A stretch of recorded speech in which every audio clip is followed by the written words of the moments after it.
हमारे साथ में केंद्रीय मंत्री गजेंद्र सिंह शेखावत हैं। सर, उदयपुर में जो घटना सामने आई है, हालांकि 2 लोगों को अरेस्ट किया गया है, लेकिन अब इसमें और भी जांच करने की जरूरत है। हालांकि एनआईए की टीम वहां पर पहुंची है। लेकिन निश्चित रूप से जांच होना आवश्यक है, लेकिन जांच केवल इस घटना की या हत्यारों ने हत्या किस तरह से की इसकी होना पर्याप्त नहीं है। जांच इसकी होनी चाहिए कि पुलिस किसके दबाव में उस पर कार्रवाई नहीं कर रही थी। जांच इसकी होनी चाहिए कि उस मृतक के बार बार कंप्लेन करने के बावजूद भी उसको सुरक्षा क्यों नहीं प्रदान की गई। जांच इस बात की होनी चाहिए कि उसके कंप्लेन करने के बावजूद भी थाने में बिठा करके दबाव डाल करके उस पर समझौता क्यों कराया गया था। जांच इस बात की होनी चाहिए थी कि ट्वीट करने पर जो त्वरित करने वाली कार्रवाई करने वाली पुलिस किस दबाव में शिकायत करने पर कार्रवाई नहीं कर रही थी। जांच इस बात की होनी चाहिए कि ऐसे दुर्दांत हत्यारों के कनेक्शन किसी कहां से जुड़े हुए हैं। जांच इस बात की होनी चाहिए कि इस मानसिकता को प्रश्रय कौन दे रहा था।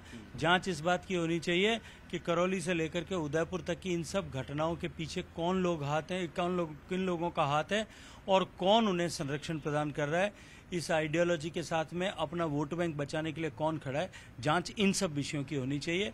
एनआईए जांच कर रही है, क्योंकि उन्होंने जिस तरह से अपने नापाक इरादों को माननीय प्रधानमंत्री जी तक को जो है चुनौती देकर के इजहार किया है, तो निश्चित ही एनआईए को इसकी जांच करनी चाहिए। और अगर एनआईए इसकी जांच करे तो इसी समग्र रूप से जांच हो, ऐसा सारा राजस्थान और देश इसको देखना चाहते हैं। सर, इस इंसिडेंट से पहले भी एक जो वीडियो सामने आया था जिसमें सिक्योरिटी की बात कही गई थी कि सुरक्षा मिलनी चाहिए, एक थ्रेट भी सामने आया था। उसमें आपको लगता है कि लोकल प्रशासन और पुलिस की तरफ से कहीं नेग्लिजेंस और सरकार ने इसको लेकर ध्यान नहीं दिया? ये केवल नेग्लिजेंस होता तब तक तो विषय शायद समझा जा सकता था, लेकिन ये नेग्लिजेंस नहीं है, सुनियोजित है।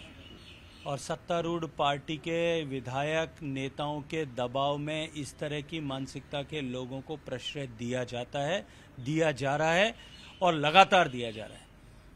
इसलिए दोषी केवल हत्यारे नहीं है, दोषी इनके पीछे खड़े लोग, पर्दे के पीछे खड़े लोग जो इनको संरक्षण देते हैं, और दोषी वो भी बराबर के हैं। एक लास्ट सवाल, मुख्यमंत्री आपको लगता है कि इस पूरे मामले में, इस पूरे घटना में जिस तरीके से एक्शन लेना चाहिए शुरू से ही, वो नहीं सामने आया?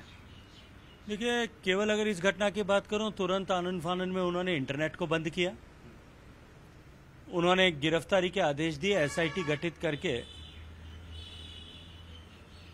और अपने इरादे दिखाए। लेकिन साथ ही साथ में उन्होंने इसमें भी राजनीति का अवसर ढूंढते हुए ऐसी घटना जिसको लेकर के न केवल उदयपुर, न केवल मेवाड़, न केवल राजस्थान अपितु पूरा देश स्तब्ध था, उस समय भी राजनीति का अवसर ढूंढते हुए कि प्रधानमंत्री कोई बयान देश को नहीं दे रहे हैं, इस तरह का स्टेटमेंट दिया। ये मानसिकता मुख्यमंत्री जी की दिखाती है कि मुख्यमंत्री जी ऐसे विषयों को लेकर के कितना गंभीर हैं और इसमें भी कहां अपने वोटों को खोज रहे हैं। शुक्रिया हमसे बात करने के लिए। कैमरामैन राकेश नेगी के साथ रवि सिंह, दिल्ली, न्यूज़ 18 इंडिया।